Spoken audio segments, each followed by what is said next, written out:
So this is the second episode of Champions of the World from 1997. Basically, the show opened up with the new general manager, Hugh Hefner, whatever, and his girls next door. And I'm marking out for Holly because I really couldn't give a fuck about anybody else in the segment.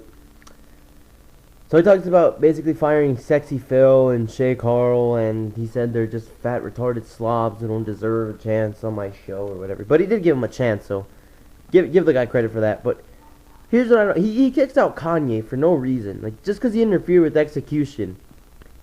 He wants to protect his show. Put some security guards there. I mean, you see execution. They have no security guards because they're scared because Michael Myers kills them. What's your excuse for not having security guards? Exactly. So, yeah. Anyway, Kanye says keep booing him, and then he says quit hating, which is freaking hilarious. That was a great line. Give the writers credit for that. You know, that was completely original. It was fresh stuff. So I'm gonna give him a whole pat in the back there. So he also introduces the new commentators, Carmen Electra and Wrestling Jesus, the Wrestling Jesus from online, who no one else probably knows about. It's a good thing they have him doing this instead of wrestling, because you know how those YouTubers are at wrestling. Anyway. So then he calls out John LaJoie, and he says, okay, I'm going to announce you your number one contender. Now, out of no sense whatsoever, making no sense at all, he just announces out of random that Casey Anthony's going to be the number one contender. Just because she's hot on the news, just because she's like a hot topic right now, doesn't mean she deserves to be number one contender. So this makes no sense. But I think it's just, you know, this is just probably a publicity stunt, like Omar from the MT Omar Reviews did this summer in his SmackDown review when he pretended to faint. Casey Anthony talks about how she's changed and she wants to save lives, and John LaJoie's cracking jokes at her. John LaJoie is a really funny guy, but I don't think he's like serious enough to be a world champion like that. If that's going to be the face of your company and you want the whole world looking at your show, I don't know what's wrong with you there, Hugh Hefner. So let me go to this backstage segment, which is actually pretty funny. Everyone's celebrating Selena Gomez's birthday in 1997, so she's 6 years old, and she's hosting her own party and shit. And, you know, all the friends are there, all the gang is there. But, no, on a serious note here, Casey Face comes in, completely discontinuing her feud with Miranda Cosgrove. Like, really? I really enjoyed seeing that feud. What the hell's going on here? I mean, it's just, again, TNA type booking all over again. I'm sorry, MTO, if I am stealing your catchphrase, but this is just seriously TNA type booking. Anyway, so here comes the humor in this. Penelope Taint comes in, and we all know that's Amanda Bynes' like psycho stalker #1 fan person who's actually her in disguise. And she's in there looking for Amanda, and then she spills her drink on Casey Face, and Casey Face chases her out, which it was pretty funny. And then Amanda Bynes walks in, which is freaking, that had me just knee slapping myself. That was funny.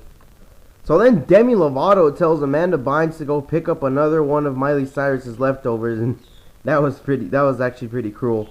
That's not something Demi would say though, but you know those writers, they just really don't like her. So they just tossed Chucky into the present that Amanda Bynes gave her was a Chucky doll, and they just tossed it aside. Not very smart. But this is interesting where this is going, but I don't see how it makes any sense. Alright, so then Osama bin Laden, he kills Chris Crocker, okay? Not just figuratively in a match. I mean, he and his guys literally shoot him down and tear him into pieces. That faggot deserved it anyway. Fucking piece of shit. Can't stand that fucking... Ugh. Anyway. Then Obama and Bush come out with the Secret Service, and they scare away the Al-Qaeda people. And Bush is throwing chicken wings at him, which is freaking funny, but... You know, I think I like where this is going. I mean, this is interesting to see what Osama bin Laden and his guys do next, since I don't think they can get past the Secret Service. Alright, so then Miley Cyrus says to break into Selena Gomez's party, and Justin Bieber comes in. God, I can't stand this guy. Like I see enough of this guy on Execution that I just do not give two fucks about this guy. Alright, now I have to see him on Champions of the World when he's not even on the show. I mean, these aren't super shows. They don't announce them in super shows. So what the hell is going on around here? Whatever. All right. I guess it's her boyfriend and they're allowed to use them or whatever. But yeah, I guess it's fine. Anyway, so then he says, "Oh, we used to be friends. What's going on around here, Miley?" And then Miley's like, "Whatever." Which is that's exactly what they sound like. All right, Miley Cyrus has a deeper voice than Justin Bieber. And Steve doesn't let her in. You know Steve from Jerry Springer. Yeah, he's guarding the door, and yeah, that's basically it. Steve says you can't get in, but he allows Justin Bieber in since they're old homies, which is not believable at all considering Steve is cool, but I guess he's not cool anymore. So then Rent and Link basically just say that they paid the fans last week to chase off the Jonas Brothers, which is actually pretty genius, but... Alright, so the fans knock on the door, and then they attack Kevin, and then once the security guards get the fans away, Rhett and Link kill him. Alright, but I mean, this is just a figure of speech here. This isn't a Michael Myers type of kill. This is a Jonah Hill type of kill.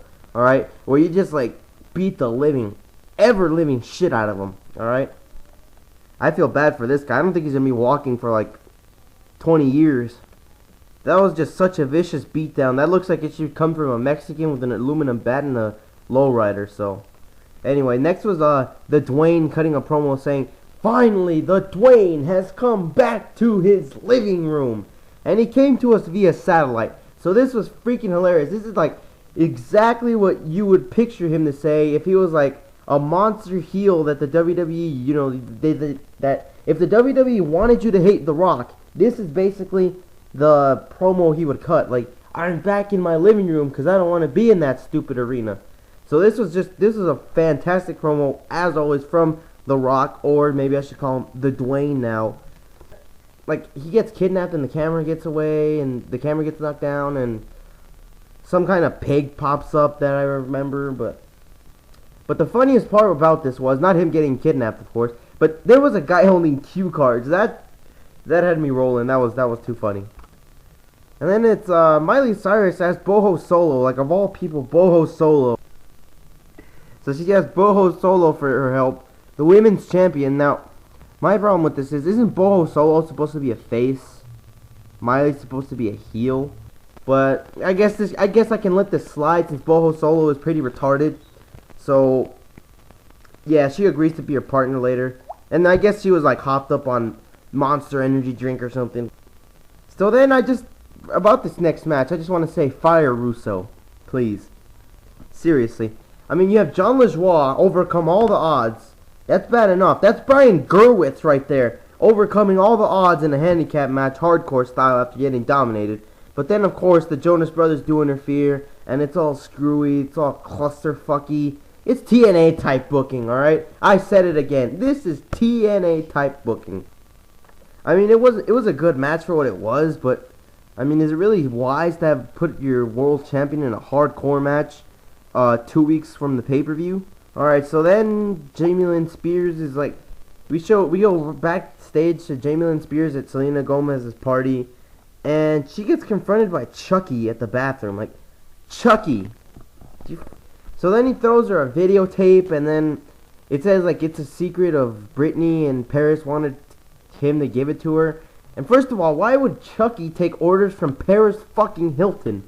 This could be interesting. You know, this sounds like a lot like Eddie Guerrero having a secret toward Rey Mysterio, but now I'm just gonna let it, you know, keep going. Backstage. Okay, she was opening her presents backstage, and she got a dildo from Holly. That was fucking hilarious shit. And I'm not making this up to make the writers feel better. That was truly funny. And then Kendra gets a megaphone and tells everyone to get out because Selena has a match. So, I mean, she's really like Madison Rain. So, I mean, I find Madison Rain to be very entertaining, but when Kendra does it, it's just plain annoying. It's like when Vicky Guerrero does it.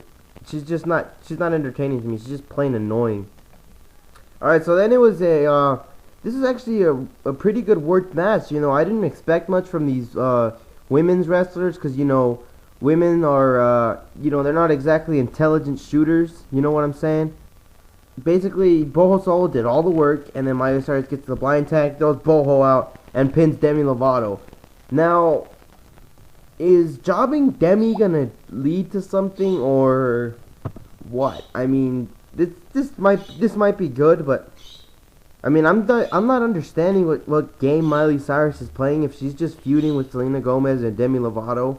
when you have the women's champion next to you, and you're just feuding with them for like absolutely no reason still, but I guess. Anyway, after the match, after Miley and Boho Solo leave magically and Selena Gomez is magically all better, Justin Bieber comes out and he sings Happy Birthday. Now at this point, he sings Happy Birthday to her, but at this point, I pushed the mute button. I cannot stand to hear this motherfucker sing. From what I did see on the TV, Wrestling Jesus left commentary, which is funny, and he just walked through some fags playing instruments, and Demi Lovato, actually, she looked pretty mad, so maybe building some turmoil. I mean, I don't like this, because you just put them together. Why build turmoil already? So, Selena Gomez and Justin Bieber close to kiss the show, close to kiss the show, close to kiss the show, close to kiss the show, close to kiss the show. I was gouging my eyes out, and that was it. You know, overall, you know, it was cool, I guess. You know, it was cool, I guess. Go to pointsshop.com. I'll show you how to use it. Go watch my video. Anyway, I guess it was cool, you know. Yeah, it was cool. So, since it was cool, I'm gonna have to give it a 3 out of 10. Definitely a 3 out of 10. I'm being very generous there, giving it a 3 out of 10. So, till next time, this has been PageFan424. Love the Bella Twins. See you later.